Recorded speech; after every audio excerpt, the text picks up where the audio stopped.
أزي زخبركم تقارون إرتراويانين لا يتحدث ورده ولا بتصيرلو حجيجن كله نقري تقال لالو نقيري كتقراي والله really ريدا يوكا بجمرا جميرنا أبتي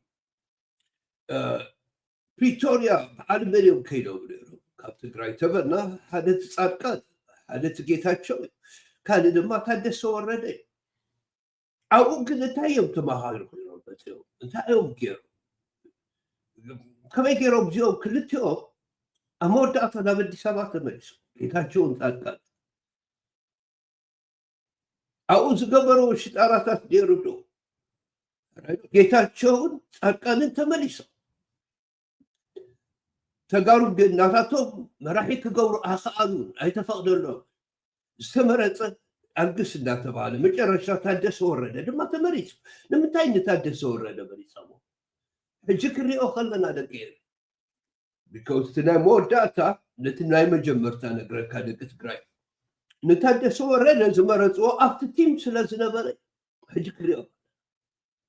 أبتقرأ متيك مسوياتي كما عينت حلقلاها تفترني رزودسي هذا تقرأ بزوان زي نتصمدودو كقاوم أخذ نتصمدو كفرس أخذ دقيري أمور داتا مجم راح مع كوركة تلفور تقرأ فتينو توتادر كأنه سينو منن صار كان جيتاتشون أيقنعون كوا حليفهم بشي كان وتادر أبتقرأ كوينون ويانت نتسراوت كوا مسأبي كوينون تشاتيرو حرام ريت قالوا زبالو البوتا تبعيلو سمتيلو تادرات متيوم قالوا كوينون كباسو من الهدو أبزوان زي تادس ورنا المنتاج كلير زخونا بوزيشن دي وصل كم لا يمحرم رايدوني كم لا أرمس كلير زخونا الصوم يطافوا له حمد يقاوروا له مستمنقستي تقراي جنت سلام الله حجي نقزي وخونا دي حجي نتقراي سي ناب أبي أمتيوس نتقارو مسامحارون ومس أرمون كباسهم دين دقنا سداد زر مس إرتراويانو بشايرو قتي ممولو تنقر بار حجي تادس ورده كونتاتو نرأيهم وانتاي تقوركم دلو تقارد ما ناتنا ما نحاول نتاونك وسكنا أمو داتا تقارو تتأراتي رموس أبسر بيت أميت أمولو زبارورا كنا نخيد مجمّرة كاو تملت أنت قد يفوخ أنت عليك خول مثال جيتات شوت فتوى أنت كم زخونة مسقدفو بعد أرقام قبليت أم كيدو أنت أرتقرأي تاقوركم دلو فلوتي قدفوهم بعد من قال كان ملتات كامت على قميو نزي أوجد نتقرأي فيش كم تصور رايدوني تقلنا نتنهي تقرأي حموت كسبرو تسيئو مالو كم برك خوانا هزب تقرأي فلوتي تنقلت تنسكين نفسه ميديا نخيلو ما نسمع هذا حد زوجو ورا النبسي ለልብ ህዋትና በጊዜ አስተዳደሩ መካከል ያለው የፖለቲካ ልዩነት ወደ አደገኛ ደረጃ መሸጋገሩን የሚያመላክቱ መረጃዎች እየወጡ ነው። የትግራይ ኃይሎች ጠቅላይ አዛዥና የጊዜው አስተዳደሩ ምክትል ፕሬዝዳንት ጀነራል ታደሰ ወረደ እንቅስቃሴያቸው ተገቶ በቁም እስር ላይ እንደሚገኙ ምንጮች ጠቁመዋል። የጀነራል ታደሰ ወንከቱ ተሰቆት ሆለኩም ሶሎ ዴት ጽቦት እንታነ ይሁሎ ደስብል ትንታነታት ይሁሎ ባራውቁም እስር እንደርጌሮቦ ሂዞሞሎ ተአሲሩሎ ማለት ተፈላላው መልከም ዝኾነ ብዘይ ገድስ እታ ትግራይ ትበሃል ወያነ አተካይዳ ንወያነ ግን ዝፈልጥ መንግስት የለን ኣብ አዲስ አበባ ተጋሩ ሪፕሬዘንቴሽን ውን የብሎም ናብ ፓርላማ ብታደሰ ጥራይ ትዕዩ ክሰርሕ ደሊ ነይሩ እምበር ጻድቃን ጌታቸውን እትዕዮኦም ከመይ ነይሩ እዚኦም ጌታቸውን ኣብቲ ኢንተርቪው ዝሃቦ ርክብ ነይርዎ ምስ ኣብይ ዝበሃል ኮንክሉዥን እዩ ዘሎ ሕጂ ደቂረ ኣብ ውሽጢ ትግራይ ቅድሚ ትግራይ ምውጉእ ኣብቲ ውግእ ቅድሚ ምእታዎም ኣዕሩኽ ነርና ኢሉ እዩ ጌታቸው ኦኬ ብድሕሪኡ እውን ኣዕሩኽ ኮይኑ እዚ ኣብ ኣልጀዚራ ዝበሉ ኣብ ማእኸል ደኣ እሞ እቲ ጄኖሳይድ ሓምሺሹ ማለት እዩ ሓምሺሾሞን ፍረቐ እዚ ኩሉ ዝተገበረ ጄኖሳይድ ዝበሃል ብዓብይ ህዝቢ ትግራይ ዝመስከሩ ንኤርትራ ከላግጡላ ከጣብቁላ ብዙሕ ፅዒሮም ግን ህዝቢ ዝኣምኖም የለን ድሕሪ ሕጂ ንጌታቸው ዝኣምኖ ሰብ በዓል ኣባሳንጆ ክሰምዕዎ ከለዉ ይስብዱ ኸማ أمودأتا 0-0 ግን ኣብቲ ቲም ዝነበር ኣብቲ ናይ ፕሪቶሪያ ቲም ዝነበሩ ሰባት ኩሎም ተለቒሞም ማለት እዮኦም ወዲኦም ጌታቸው ጠጠር ኢሉ ከጥፍኦም ንወያነ ንርእሱ ጠፊኡ ናብ ወያነ ተሰሊሙሎ ረፊጅ ወሲዱሎ ምስ ዓብ ራይዶ ኣብኡ ዝነበሩ በዓል ፕሮፌሰር ህንደያ ኩሎም ሰሊሞም ሕጂ ጻድቃን ድማ ከም ትፈልጦ ብግልፂ ሰሊሙ በሺ ተሸባሽቦም ሕፍረቶም ዘይሓፍሩ ሰባት ራይዶኒ ኣንጻር ትግራይ ኣንጻር ኤርትራን ተሲዖም ኣለዉ እዚኦም እየ ዝብለኩም ዘለኹ ሕጂ መጨረሻ ድማ እቲ ጌታቸው ምስ ከደ ዝለወጦ ታደሰ ወረደ 0-0 ራይዶ ራዛስ ናይ ኣቦ ሓዛ ኮይናታ ነገር ናብ ኣብይ ተመሊሱ ማለት እዩ ኣብ ውሽጢ ኮይኑ ክፈላለዮ ጥምዶ እኮ ህዝቢ ኤርትራ ዝፈትፎ ህዝቢ ትግራይ ዝመረፆ ቾይስ እኮ ንፅምዶ ድሕር ዘይትድግፍ ኮንካ ሰላም ኣይትድግፍ እሞ ኣንጻር ፅምዶ ኣብይ ከም ዝኾነ እንዳፈለጠ ጌታ እዚ ድማ ሕልኽልኽ ከብሎም ኣብ ትግራይ ከይትገድፍዎ ካብ ሚስቴክኩም ተምሃሩ እየ ዝብለኩም ትግራይ በዓል ደብረፅዮን ንጌታቸው ነቶም ካልኦትን ገዲፍኩሞም ኣዲስ ኣበባ ኮይኖም እንታይ ገብርኩም ከም ዘለዎ ይፍሉጥ እዩ ሓደ እሱ ቀዳማይ ትምህርቲ learn from your mistakes በዓል ጌታቸው ገዲፍኩሞም እንታይ ረኺብኩም ጻድቃን ገዲፍኩሞም እንታይ ረኺብኩም ኢቭን በዓል ገብሩ ኣስራት በዓል ጀበ ገዲፍኩም ኣብ ኣዲስ ኣበባ ተኣኻኺቦም ኣንጻር ትግራይ ኣንጻርኩም ንክሰርሑ ኮይኦም ኮይኖም ሕጂ እሞ ምስ ኣብይ ዝገጠመ ሰብስ ምስ ትግራይ ኮይኑ ክሰርሕ ዝኩሉ ጄኖሳይድ ምስ ተገበረ ስለዚ ካብዚ ተማሂርኩም ካልእ ሓይሊ ተሃቡ ንታደሰ ወረደ ኣይትጉድእዎ ኣይትንሰይዎ ኣብኡታት ኣትውኔ ግን ካብ ትግራይ ክወፅእ የብሉን ኣብቲ ዝተኣሰሮ ቦታ ክእሰር ኣለዎ ኢለ ኣምና ካልኣይ ኩሎም ኢትዮጵያውያን ናፅነትን ሓርነቶም ኣባኣስሉ ንዕኦም ክጠልምዎም ኣኾንኩም ንትግራይ ኢሎም ኣኾነ ንርእስኻ ጠሊምካስ ንኻሊእ ክጠልም ኦሮሞ ሓኒቆም ኣለዉ ቶም ፋኖ ድማ ሓኒቆም ኣለዉ ስለዚ ኣብዚ ትግራይ ምስኦም ኮንካ ገጢምካ ፀሚድካ ምግባር እዩ ግን ኦፍኮርስ ባጀት ዶ ገለ እንዳበለ ደሞዝ ዶ ገለ ዝበሃል ነገራት ክመፅእ እዩ እሱ ግን ፓርት ኦፍ ስትራግል ከምቶም ካልኦት ኢትዮጵያውያን ጌርኩም ራይዶ ኣስጢምኩም ክትሕዙ ከም ዘለኩም ኣብዚ ተሓሳስበኩም ሓደ ፅንዓት ከድሊ ፅንዓት ከድሊ እቲ ወርቅታትኩም ኣይተሃብዎ ተጠቐሙሉ ተጠቐሙሉ ደቂ ትግራይ ነግረኩም ኣለኹ ተጠቐሙሉ እቲ ወርቅኹም እቲ ሃብትኩም ተጠቐሙሉ ብካሊእ ሪሶርስስ ድማ ተሎ ድለዩ እምበር ኣይትበርከኹ ልክዕ ከምቶም ኦሮሞን ከምቶም ኣምሓሩ ፀኒዕኩም ርገፁ ድማ ምስኦም ኣጓሃህርዎ ትፋይቲ ምስኦም ቀልጢፍኩም ተሰማሚዕኩም ሓደ ነገር እሞት ኩነታት ቀልጢፍኩም ለውጥዎ ደቂ ትግራይ ሕጂ ካብ ትሕተት እንዳተምሃርካ ምኻድ ቅድሚ ሕጂ ዝነበረ ባእሲ ምስ ኤርትራውያን ብፅምዶ ክንዕርዮ ንፍትን ኣለና ኩላትና በዓል ጌታቸው ዝገብርኩም ዘለዉ ነገር ድማ ዕድል ኣይትሃብዎ ሕጂ ነዚ ሰብኣይ ከይዱ እንደገና ንዓኹም ዲፕሎማቲክሊ ይኹን ሞራሊ ከይባላሽወልኩም ታደሰ ወረደ ኣትሊስት ክፀንሕ ኣለዎ ትግራይ ልዕል ዝኣምን እየ ዝብለኩም ዘለኹ በኣሳ ኣሎ ንትግራይ ፋሕፋሕ ከብል ራይዶ ብዝኾነ ሓይሉ ካብኣቶም ቲፎዞ ብምድላይ ድን ከለመለታት ታደሰ ወረደ ድማ ሓደ ካርድ ዝነበሮ እሱ ጥራሕ እዩ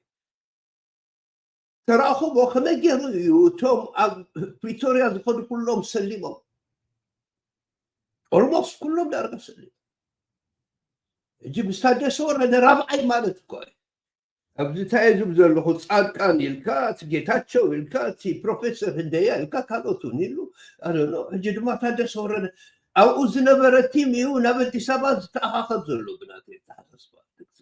ከምዚ ዓይነት ሚስቴክ ትገብሩ ድማ ኣይትኽእሉን ኢኹም ድሕሪ ሕጂ ታደሰ ወረደ ተመሊሱ ተኸይዱ ኣብቲ ቲም ከኣቱ እዩ ኣብቲ ፀይቂ ከኣቱ እዩ ነቲ ጀኖሳይድ ድማ ክጠልሞ ይፍሉጥ እዩ ኣብቲ ውግእ ዶ ገለ መለታት ከኣቱ እዩ ሓደራኹም ነዚ ፅምዶ ዘርብሕ ነገር ስለ ዘየለ ንዕኡ ሒዝኩሞ ድማ ዋላ ሓንቲ ክገብረኩም ከም ዘይክእል ፍሉጥ እዩ ኣብይ ኣብዚ ሕጂ ዝገብረኩም ዘለዎ ፀኒዕኩም ርገፁ ኣብቲ ናትኩም ፖዚሽን ኢና ንተጋሩ ነድሕድሕዶም ከፈላለይዎ ፈቲኖም ቀደማይ ፈተነ ጌታቸው ከም ገለ ገይሩ ኣብ ስልጣን መፅእ ኣኾነ ብኡ ገይሮም ድማ በዓል ጻድቃን ተኣኻኺቦም ኣብታ ቲም ዝነበሩ ናይ ትግራይ ጻድቃን ነይሩ ካልኣይ ድማ ፕሬዚደንት ገይሮሞ ታደሰ ወረደ ኾነ እዚኦም ሰለስቲኦም ፀሚዶም ንናይ ትግራይ ሚሊተሪ ከዕንዎ ደልዮም ነይሮም ኣይተኻእለን መጨረሻ ፕሬዚደንት ዝበሃል ሃዲሙ ኾይዱ ጻድቃን ድማ ሃዲሙ ኾይዱ መጨረሻ ታደሰ ወረደ ጥራሕ ተንጠልጢሉ ተሪፉ ምክትል ፕሬዚደንት ዝነበረ ንዑ ድማ ፕሬዚደንት ገይሮም አንጻር ህዝቢ ትግራይ ድሌት ማለት ምክንያቱ ወያነት ዘቕረበቶ ኩሉ እንዳተነፅገ ይኮም ዝግበር ነይሩ ሕጂ ታደሰ ወረደ ድማ ኣፍሪጁ ብኡ ገይሮም እዮም ፋሕፋሕ በኣታቶም ገይሮም እዮም ትግራይ ፋሕፋሕ ከብልዋ እሞ ኣብ መንጎና ሓዊ ክውልዑ ደልዮም ዝነበሩ ስለዚ እዚ ነገር እዚ ግልፂ እንዳኾነ መፅሎ ማለት እዩ ቁሟል። የጀነራሉ ሁኔታና የአጃቢዎቹ መሰወር በደረሰው መረጃ መሰረት ጀነራል ታደሰ ወረደ ከትግራይ ክልል ውጪ ወደ አዲስ አበባም ሆነ ወደ የትኛውም የሀገሪቱ ክፍሎች እንዳይንቀሳቀሱ እገዳ ተጥሎባቸዋል። በአሁኑ ወቅት መቀሌ በሚገኘው ሐምድና ሆቴል አካባቢ በአምባሳደር ፍስሐ አብራሪ ይወሎ በቃ ገለት ሓቢኡሎ ባህላሎ ሓደራኹም ደቂ ትግራይ ኣብቲ ጽምዶ ጽመዱ ኣሻታት ኣይት ዝኾነ ቻንስ ውሰዱ ሰብኣይ እዚ ፅባሕ ዝወድቕ ሰብኣይ ከም ቆልዓ ኣይፃወተልኩም ኤክስፔሪንስ ስለ ዘለኩም በርትዑ ሓጋጊዝኩም ስርሑ ምስቶም ኦሮሞስ ተራዳድኡ ምስቶም ታሕቲ ዘለዉ ተራድኡ ምስቶም ፋኖ ስለዚ ብከምዚ ዓይነት ክትከዱ ክትኽእሉ ኣለኩም ትግራይ ሕጂ ሉዝ እንድሕር ጌርኩም ባርያ ኽእኩም ክትነብሩ ረጋጊፅኩም ከኣቱ እዩ ብኣኹም ኣቢሉ ናባና ክመፅ እዩ ናባና ንሕና ግን ዲፈንድ ክንገብር ንኽእል ኢና ንብስና ኢለ ኣምን ኣነ ትግራይ ግን መጣልዒ ብባእሲ ትግራዋይ እንደገና ክጭፍለቅ ከም ዝኾነ ክንረዳዳእ እሞ ተሓጋጊዝና ተሰራሕና ሓይሽ ንሕና ግን ምርጫና ፅምዶ እዩ ስለዚ ምስ ተጋሩ ፀሚድና ኣለና ህዝቢ ንህዝቢ ፀሚዱ ኣሎ ምስ ኣምሓሩ ፀሚድና ኣለና ምስ ኦሮሞስ ፀሚድና ኣለና ኣብዚ ትግራዋይ ብፖለቲካ ምክንያት ምሳና ዘይፅምደሉ ምክንያት ስለዘየለ ተጠንቂቅኩም ራእይዎ እቲ ነገር በይንኹም ከይተርፉ ምክንያቱም እሱ ወዳቓ ይፋል ኣይትሪእዎን ኣለኹም እቲ ቪድዮታት እምበር ብጣዕሚ ኢምፖርታንት ዝኾኑ ፈላስፋታትን ወፂኦም እዮም ንዓና ክሕግዙና ዝኽእሉ ካብቲ ኣምሓራ ዝበሃል ሕብረተሰብ ባዕሉ ነዚኣ መጀመርያ ርአይዋ ሕጂ ድማ ኩሉ ነገር ንሕና ዝገበርና ኩሉ ነገር ናባና ጥራሕ ስለ ዘርግብዎ ነዚ ድማ ኬርፉሊ ክሪኦ ንደሊ ደቂ ከመነሻው እስከ መጨረሻው አብዛኛው ትርክት በሙሉ ኤርትራን በመወንጀል በመዘንጠልና በመሞለጭ ላይ ያተኮረ ዲስኩር ነው ያቀረበው። እንዴት አየኸው? ኤርትራን በዛ ደረጃ ከመቃብር ውስጥ አውጥታ ሰው ያደረገችን ኤርትራ ናት። አልቆልን ነበር ይሄን የተናገሩት። አሁንም አለ ማሳየት ለህዝቡ በምስክርነት ማቅረብ እንችላለን። ወታደራዊ ጀነራሎቹ የደህንነት አማካሪው ሬድዋን ሁሴን አብይ አህመድ ሁሉም በፓርላማን ባገኙት መድረክ ተገኝተው ኤርትራ ባትኖር እኮ አልቆልን ነበር ሲሉ የነበሩ ሰዎች እንግዲህ አመት ሁለት አመት ተገልብጠው ደግሞ ኤርትራ ምንድናት ሰው የለባትም ከነሱ ምናገኘው ነገር የለም እያሉ መዘነጣጠል ጭራሽ እናፍናታለን እንከባታለን በአመት የኤርትራን የሚያክል ህዝብ ነው ኢትዮጵያ እየጨመረች ያለችው ብሎ አንድን ሀገር ከዲፕሎማሲ ማኳያ ትንሽ እንደው ረጋ ማለት ነበረበት። ነገ እኮ መታረቅ ሊኖር ይችላል። ባታይ ዝብሎ ዘሎ ንኹሉ ነገር ኤርትራ ጥራሕ ኮይኑ ንኹሉ ምክንያታት ኤርትራ ጥራሕ ንመታረቂ ሩም ከማና ይገድፍናል። ኤርትራ ኣብቲ ፓርላማውን ኩሉ ንዝኾነ ሕማሞም ንሕና ነዚ እስከመይ ጌርካ ትሪኦ ዘሎ ነዚ ፕሮፌሰር ድማ ጽቡቅ ጌሩ ነገ እኮ አብሮ መገናኘት ሊኖር ይችላል። ነገ የሚመጣውን ነገር ሳያቅ እንዳመጣለት የሚደነፋበትና እንደው ዲፕሎማሲን በፍጹም የማይመስል ነገር የሚያደርገው ንግግር እጅግ አሳፋሪ ነው። እንደ ኢትዮጵያም እንዲህ አይነት መሪ ስላለን እናፍራለን፣ አንገታችንን እንደፋለን። ለማንኛውም ከኤርትራ አንፃር ያለው ሁኔታ እንዴት አየኸው? እሳድና ዘድፍ አይነት ዘረባታት እዮም ዝገብሩ ዘለዉ አንፃር ኤሪትሪያ ንሓፍር ና ኢትዮጵያውያን ይዝሉ ዘሎ Well, ኤርትራውያን is nothing less than declaration of war። እኔ ዛሬ ኤርትራን በተመለከተ በፓርላማው ሲነገር የነበረው ለኔ ሙሉ ለሙሉ የጦርነት እንደታወጀ ነው አንድ ሀገር ላይ ባለ ሁሉ ፓርላማ ዝግበር ውዕሎ ዝነበረ ውዕሎታት ይብላል ዘወደዚ አንፃር ኤሪትሪያ ጦርነት ስታወጀ መሲሉ ይስማዓል የተረዳሁት። አይ ቲንክ ኤርትራኖች በምን ደረጃ እንደሚወስዱት እንግዲህ ለመስማት ጠብቃለሁ። ካብ ኤርትራውያን ከመይ ገይሮም ክሰምዕዎ ከመይ ገይሮም ከም ዝወስድዎ እዚ ክሰምዕ ንፅበብ ብላሎ ኮርስ ንምልስ ኣለና ዝሪኦ ሰብ የለ ነበር መሊስና ኣለና ክልተ ቪድዮታት መሊስ ኣለኹ ግን እንደዛ ሆኖ እንዳልከው የኢትዮጵያ ቀደምት የኢትዮጵያ መሪዎች እንደው አንዳቸው ይሄንን ሐሳብን በዚህ ጉዳይ ላይ አስተያየት ቢሰጡ ደስ ይለኝ ነበር ተመራሕቲ ናይ ቅድሚ ሕጂ ዝነበሩ ኢትዮጵያውያን በዚህታት አተሐሳስበው ተዝገልጹስ ደስ በለን ምን ይሰማቸው የሆነ የኢትዮጵያ መሪ ዛሬ በዚህ ደረጃ እንደዚህ አይነት ነገር ሲናገር በከምዛ አይነት ቅለት ክዛረብ ከሎ መራሒ ኢትዮጵያ ሲ ከም ካልኦት መራሕቲ ስታይ ኮን ስማው ቅድም እንዳልኩት የሁሉ ነገር የሁሉም ኤቭል የሁሉም መጥፎ ነገር ምክንያት ኤርትራ ነው በአርከም ተቀደማ በቀዳ አንተ ይዝበልኮ ይብሎሎ ንዝኾነ ነገር ዝኾነ ክፋት ዝኾነ ጥፋት ምክንያቱ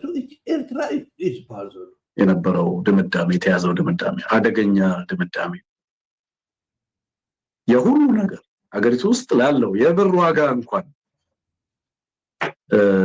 እንግዲህ ሪሰንትሊ በወሰዱት ፖሊሲ ነው አይደለም ፊክስድ ሬት የነበረውን አሁን በገበያ እንዲወሰን አድርገናል ካሉ በኋላ በከፍተኛ ደረጃ ወደ $200 ሊገባ ነው ወደ 200 ብር ሊገባ ነው $1 ምንዛሬ የእሱም ምክንያት የኤርትራ መንግስት ነው ባርሕጂ ድማ ብዝገበሩ ወጌጋታት ናቶም ገንዘብ 200 ቅርሺ ክሽረፍ ቀሪቡ ለው በጻዕዳ አሜሪካ ነዚ ከማን ኤርትራ ያገራት በእያንዳንዱ ነገር ብቸኛ ያልተነገረው ነገር ምናልባት ኤርትራ መንግስት እንደተመለከተ በትግራይ ያደረግነው ጦርነት እንድናነሳም ያደረገን ኤርትራ መንግስት ነው የሚል ነገር ብቻ ነው ያላቀረበው ከዛ ውጪ ያነሳቸው ነገሮች በሙሉ هذا ነገር ተሪፎም ዘሎ ኣብ ትግራይ ውሺ ቀጥብ ዘይወዳእናዮ ምክንያት ዘይሰዓርና ኮምፕሊትሊ ከም ተረዳእኒ በኤርትራ ምክንያት እዚታት ተሪፎም ዘሎ ችግሩም የኤርትራ መንግስት ነው ለሁሉ ችግራችን ምክንያቱ የኤርትራ መንግስት ነው መፍትሄውም ኤርትራን መያዝ ነው ሆኖ የቀረው ጋር ሁሉ ነገር ለኤርትራ ስምጻቶ ነገር ይውት መፍትሄ ድማ ኤርትራ ማሓት ማለት ምውናን ማለት ኢሎም የምዝሓስቡ ብላሎ ዝሞ ደሓን በዚ ጌርና ነልግስ በዚ ኩሉ ነገር ነዚ ድማ ብመርትዖ ከቕርበልኩም ሕጂ ድማ ሲዩተሾመ ዝገብር ዘሎ ክትሪእዎ ኣለኹ ዜሩ ግን እዚ ታደሰ ዝበሃል ምስ በዓል ጌታቸው ከም ዘሎ ብልቡ ምስ በዓል ኣብይ ከም ዝፀንሐ ዋላብቲ ጄኖሳይታት ዘርኢ ዓይነት ምልክታት መሲሉ ይስማዓኒ ንዓይ ሕጂ ድማ ነዚ ኣስኪ ከይድና ንርኣያ ዝሕፅር ዝበለት እያ ራይዶ ኣብዚ ዝግበር ዘሎ ጎስጓሳት ንርአዮ እሞ እንታይ እዩ ዝብል ዘሎ ሓፃር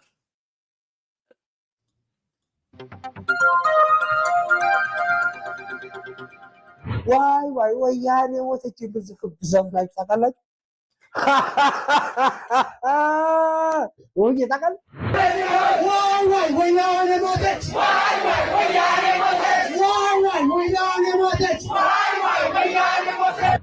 ታደሰ ሞይታ ወያነ ብለኩም ኣሎ ደቂ ትግራይ ወየንቲ ሃልተተሓሓዚ ሕጂ በዚኣቶም ግዜኦም ክፃወትልኩም ኣኹ በብትሪእዎ ኣለኹም ንታደሰ ወረደ ከመይ ገይሩ ይሸመኹም ዘሎ ንበዓል ጌታቸው ከመይ ገይሮም ፀልቦም ነይሮም ከመይ ገይሮም ሸይሞሞም ዋላፍቲ ኢንተርቪው በቀዳማይ ዝነበሩ ኣብ ኣልጃዚራ ከመይ ገይሩ ቅሪቦ ሰብኣይ እዚ ከመሊስኩም ረኣዩ ስምዑ በሉ ዝብለኩም ዘሎ ተጋሩ ተናባረ ሂሳባክ እንደምገባ መብራት ተሰይ ታደሰን አባረህ መቃብር ነው የምትገባው ታደሰን የምታባሩት ለሻቢያ መንገድ ለመጥረግ እንደሆነ የገባቸው ምኖች ናቸው ወብዬ ይኸውላችሁ ዞሮ ዜሮ ድማ ናባና ናብ ሻዕቢያ እጅውን ታደሰ ድሕር ተባረር ኮትካ ሻዕቢያ ዘምፅኦ ተጋሩ ኣብዚ ፈርሚ ዝኾነ ፖዚሽን ክትወስዱ ተሓሳስበኩም ሻዕቢያ የለ ገለ ማለት ህይወትኩም ክትወፁ ትኽእሉ ባዕልኩም ሓዝዎ ከይትገድፍዎ يفكروا لكم كم دينهم نمحروا كفكروا يقولون كم دينهم نقربوا كفكروا يقولون انيمو اب تقراي كم دلان تقالوا استوعبكم رايوا نحيد حلكم قلال لكم ما ودات اصحابكم تطفوا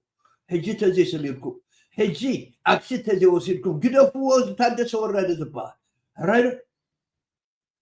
بابا بالي ترى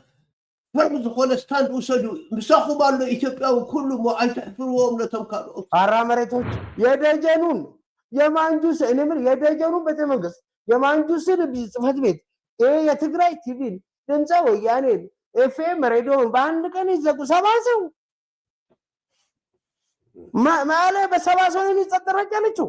ወያኔ ካዛኪስታን ብትወስደው አገር ይበጠብጣል ኡዝቤክስታን ብትወስደው እንደዚህ ነው ቻይና ብትልቀው እንደ እብድ ነው ተይዘው እስር ቤት ይገቡ ربعلاتهم نحدهم تبالالعهم يمسطفوا بحبارهم يسسر تادسو ورده قالت تبركا كتفيخه روايب لكم على السبعيس ازلو نزيتات كما يقولكم تسعنوا بعرفهم تفلطوا تقاروا هزم تقراي قد صنيعوا مستستراقلوا صنيعوا مستجينوسايد تقوروا تطافئوا دعوا اركيسو مسكالوت ايتوبياوان كدحين زلو بعلو سلا زخونه ازي صمدوز قبر زلو قانا بمحارو مس أوروبا مس تقرأ كي تبالا شو هذا تقرأ إيد كي يبدأ كي يسلم رايدو سلازي تادس هو الرد أبمقنا تتحيزو كتصنع حلو ناتاتكم مراح مرت أنا خو ممثل يسمع عندك كيري بكوت لا واخد قح تبلا أفتم كانوا قح زبلونا قري anyway يزحاشي زبالة تعينت لقري لنا تطورنا تفلتوا أي تنبركاخو حجي نتقرأ أي تتلموا عندنا سلازي حزوك كيكيد يتحسسوكم أنا كم حوكم ما بتقريني أنا قبركم كم زيتا حسا أدلايك هون كله بمحارنيا وكقبر كم زلني ترى دادي إيمتين لو مسحد حدا لبامات أبعد الأول سلازي كم قلتلي مخناتهم بتخوانا باتينا أنا زدمع خونا له نحنا كنسعر لنا بزي سلام كسعر له هيوت كسعر له هيوت نموت كتوطن له سلازي بزي دبا راي بالكم راي ولا تسمعوا تزيخ اركم تقوموا اتليست تكافلوا وفتنوا نعاهم يصير زيرو ترى وموت اندو يلملم تادسوا ورده مسهم محازتو كي راخب نتحساس بدقيق سرحي كسام نراخب تخالكم لايك كبروا شير كبروا اذن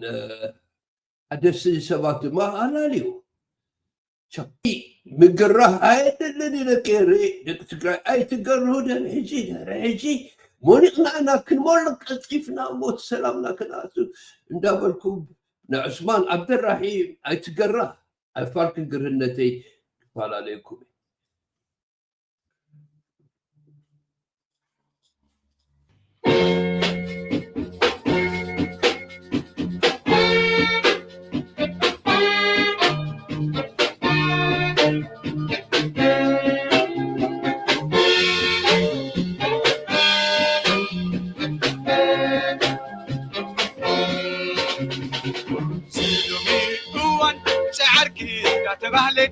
كمسلي لك بكا مستيركا لعبتلي قلبي طيح حميكا كله مسوى ليلة قلبي طيح حميكا كله مسوى ليلة واسكت غيري وك أميرك يقرهن واسكت غيري وك أميرك يقرهن كوكول سلك عنك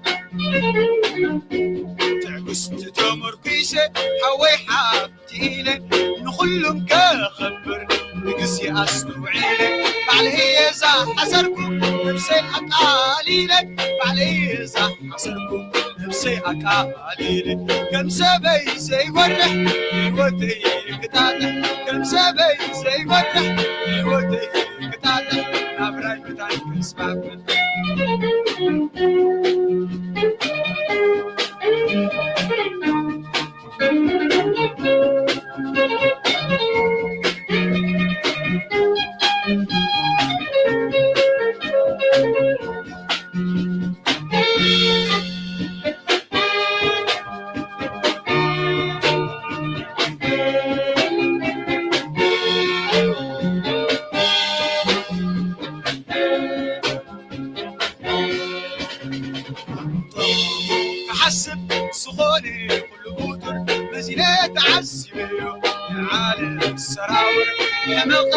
سكيمة بهرسة تصور يمقي سكيمة بهرسة تصور نبع عالم بدينيو وتقف أمر عالم بدينية وتقرية تميم أحمد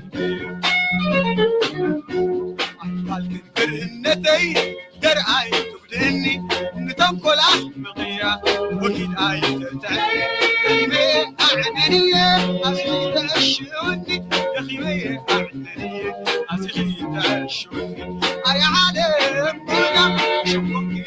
حلمة أي عالم بنا شبكي حلمة أي عالم بنا شبكي حلمة أي عالم بنا شبكي حلمة أبر عالم بدينية وتقرية أبر عالم بدينية وتقرية تسمي أحمد واسكت غير يمن أميرك يقرن واسكت غير يمن أميرك يقرن أول سنة واسكت غير يمن أميرك يقرن واسكت غير يمن أميرك يقرن أول سنة